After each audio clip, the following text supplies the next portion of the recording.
Olá, sejam muito bem-vindos ao segundo episódio do Cronicast. Esse projeto é apoiado pela Prefeitura Municipal de Berlândia pelo programa Cultura na Comunidade.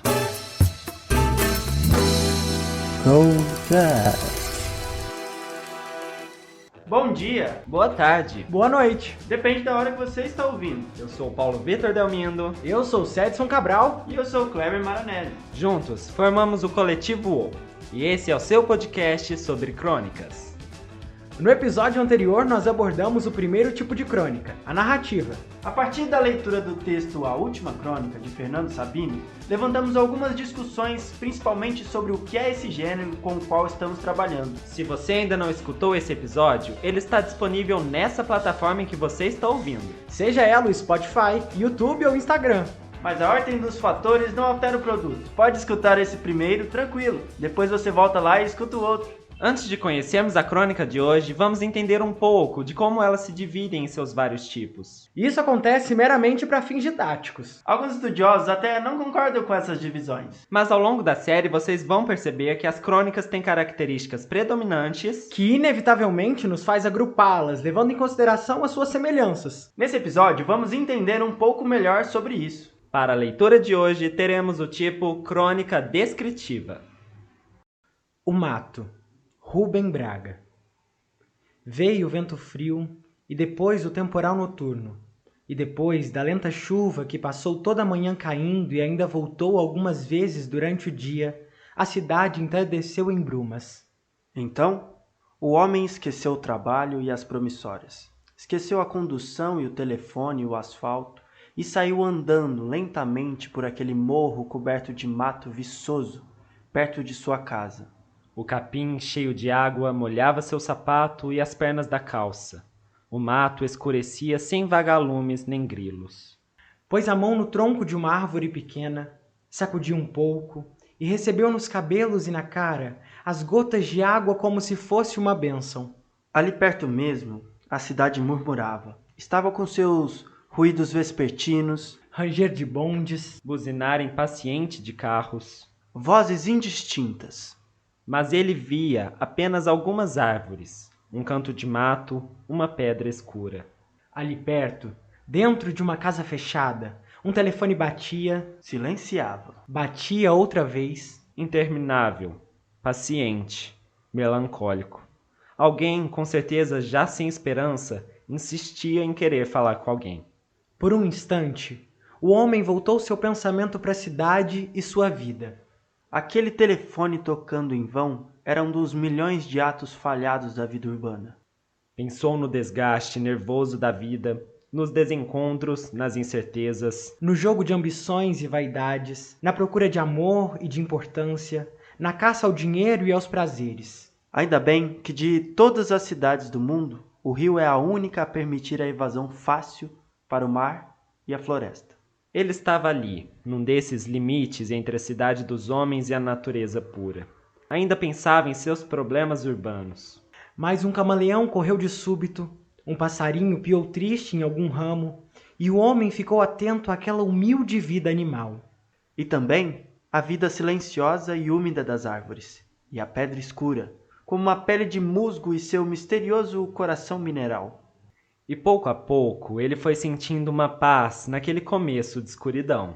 Sentiu vontade de deitar e dormir entre a erva úmida, de se tornar um confuso ser vegetal, num grande sossego. Farto de terra e de água, ficaria verde, emitiria raízes e folhas. Seu tronco seria um tronco escuro, grosso. Seus ramos formariam uma copa densa. E ele seria sem angústia nem amor, sem desejo nem tristeza, forte, quieto, imóvel, feliz. Nossa, gente, esse texto foi, assim, realmente intenso. Eu acho que, por mais que seja uma crônica curta, ela me trouxe, assim, uma mistura de sentimentos e eu não esperava, né? Porque a gente sabia antes que esse texto era uma crônica descritiva. E no fundo ela acabou sendo, assim, pra mim, uma crônica super poética. E aí eu fico pensando, até que ponto ela é uma crônica descritiva, tá uma bagunça na minha cabeça, sabe? E é legal mesmo a gente falar sobre isso, até para quem está escutando mesmo, para a gente entender que todas as crônicas elas vão ter várias características de outras, mas sempre vai ter uma coisa que mais predomina. E nesse caso é a descrição, ele vai descrever essa natureza, vai descrever, por exemplo, no trecho que ele fala sobre o galho grosso, uma copa densa, né? A gente vê em alguns momentos que ele narra, ele fala o homem saiu da cidade, está andando pelo mato, sentindo a água nas suas calças, molhando as suas calças. É uma narração, mas o que chama mesmo a atenção é a descrição do ambiente. E aí a gente pensa, nossa, a descrição é um recurso da narração, mas nesse caso a narração está como secundária, ela existe ali, mas não é o que predomina, não é o que chama atenção. E eu acho que é por isso mesmo que ela é caracterizada como descritiva. E outra característica também que é importante a gente falar, né, principalmente na crônica descritiva, é esse poder que ela tem de criar um imaginário, né, de levar o leitor, o ouvinte no nosso caso, para um ambiente muito específico, né. Eu, por exemplo, se eu fechar o olho, eu consigo imaginar esse ambiente, esse temporal noturno, essa cidade, por exemplo. E ao longo do texto, né, além dessa descrição desse cenário propriamente dito, eu pelo menos consigo observar uma descrição de alguns sentimentos por meio da natureza, como por exemplo de alívio, né? Essa fuga da cidade, esse momento em que o personagem ele pode encostar no tronco de uma árvore e receber as gotas de água como se fosse uma bênção, né? Realmente, a gente se vê quase que no mesmo local que ele, e a gente pode até, ou pelo menos o nosso público aqui ouvindo, ou até quem realmente lê esse texto, a gente consegue que essa descrição venha como sensação para a gente, até a gente pode dizer dessa maneira, né? Porque é quase que como se a gente estivesse recebendo essa água junto com ele, sentindo esse tronco, esse musgo, enfim, esse cheiro de natureza que muitas vezes quando você está ali você consegue presenciar isso, né? E agora faz todo sentido a relação que apareceu para mim da descrição com a poesia, né? Porque é esse olhar das coisas do dia a dia, as coisas assim físicas, concretas, mas que a gente encontra um outro sentido no estudo, que elas trazem sentimentos, sensações, a gente passa a experimentar essas coisas com outro olhar, elas nos trazem emoções, e a gente sentiu até mesmo por meio de um texto isso. Então é o poder que tem os nossos sentidos, de perceber o mundo com um olhar mais poético, mais sensível. E aí vocês falaram, trouxe a sensação assim da gente estar com ele fugindo da cidade, fugindo da realidade. Me trouxe um sentimento que eu já tinha antes quando a gente estava na escola, por exemplo, estudando o arcadismo, né? Aquele movimento que surgiu na Europa no século XVIII, mas que assim a gente lia e trazia assim a descrição também de um espaço bucólico, um espaço da mata, do rural, que é fora da cidade.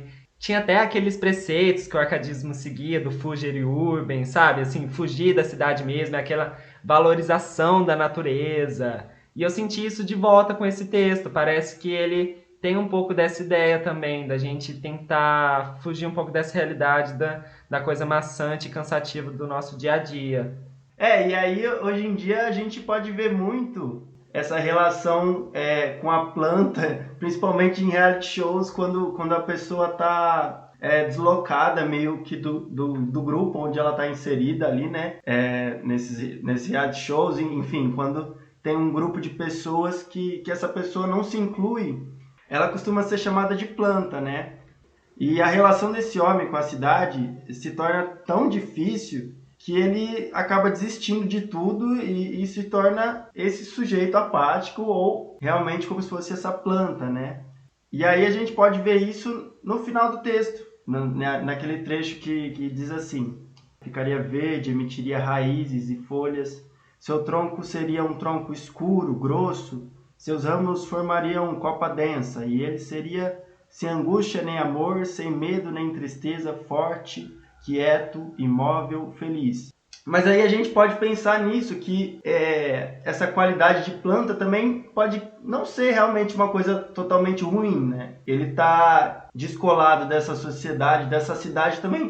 Pode ser uma coisa boa para ele, porque às vezes é um turbilhão de de emoções e de coisas que acontecem que a pessoa acaba que deixa realmente de olhar para dentro, se conhecer e a gente fica tão contaminado com todas essas coisas que a sociedade coloca em cima da gente que a gente acaba realmente tendo que ter esse respiro. E eu acho que várias pessoas, né, devem ter esse momento que a gente para e acaba que precisa desse momento planta.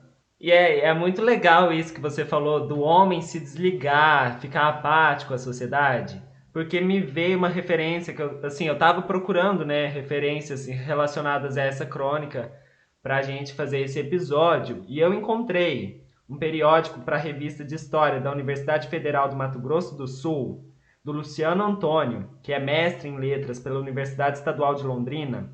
E nesse texto ele fala sobre a visão do Rubem Braga sobre esse espaço urbano, sobre a cidade, né, que ele criou essa visão, porque ele tem outros textos que também falam do espaço urbano. E esse periódico cita exatamente a crônica que a gente acabou de ler. Tem essa relação do homem se desligar da cidade. Mas nisso tudo, mais interessante mesmo que eu absorvi desse texto que eu li, foi a visão que ele traz, na verdade, sobre a natureza. Não é nem sobre a cidade, mas sobre a natureza, que acabou sendo deturpada pela visão que a gente tem da cidade. Tipo assim, os processos de urbanização, a mercantilização, transformaram o nosso olhar sobre a natureza, né? Tem algumas citações muito interessantes, nas quais o autor desse periódico, ele nos mostra como Rubem Braga criou essa cena do homem se transfigurando, saindo da cidade e passando a ser natureza, passando para o ser natureza. A gente pode perceber assim, que no meio do texto do Rubem Braga, né, ele fala assim: por um instante o homem voltou seu pensamento para a cidade de sua vida. Pensou nos desencontros, incertezas, ambições, vaidades, no dinheiro, nos prazeres. Ou seja, ele não conseguiu totalmente estar na natureza e se desligar da cidade. Mas lá no fim a gente percebe que ele chegou nesse estado, de se desligar da cidade. Porque ele fala assim: pouco a pouco ele foi sentindo uma paz naquele começo de escuridão. Sentiu vontade de se tornar um confuso ser vegetal. O homem está se transfigurando, saindo do ser cidade para o ser natural, se desligou. E aí sim ele pode enxergar a natureza como ela realmente deve ser enxergada, né? A gente tem que pensar até quando a gente olha para a natureza como um recurso submetido a gente, ao homem, por essa visão mercantilista que a gente tem. Assim, claro que tem as pessoas que olham para o meio ambiente como uma forma de ganhar dinheiro mesmo, né? A gente não precisa entrar em questão do nosso cenário atual, das atitudes que caminham para um cenário de destruição, desrespeito com a legislação protetora e todas essas atrocidades. Mas tem a visão também de que a natureza é um lugar de lazer, paz, sossego, que serve ao homem quando ele se desliga do meio urbano e precisa fugir da realidade. Né? A atualidade faz a gente esquecer que a natureza é anterior ao homem, ela não é só isso, não é só esse lugar de lazer, ela vem antes da gente. Que nós, quem tomamos o espaço dela, a gente invadiu, a gente redefiniu o propósito da natureza. Ela não está aqui para nos servir. A natureza é de onde a gente veio, é para onde a gente vai, e ela sempre será e estará lá. E aí, enquanto a gente não reconhecer a nossa parte como um ser da natureza, o egoísmo humano vai destruir a natureza e a gente, consequentemente, vai ser levado junto com ela. Bom, falei, né? Esse texto foi realmente intenso. A gente, se pegar a particularidade de cada um consegue olhar para esse texto de uma maneira, né? Cada um é atingido por esse texto de uma maneira. Mas enfim, esse foi o segundo episódio do Chronicast. A gente espera muito que vocês tenham gostado. No próximo episódio, a gente vai falar sobre as crônicas dissertativas e algumas características sobre a escrita desse tipo de texto. Até lá, segue a gente no Spotify, no Instagram, @coletivoou, e se inscreve no nosso canal do YouTube. Os episódios também estão disponíveis por lá. Até o próximo!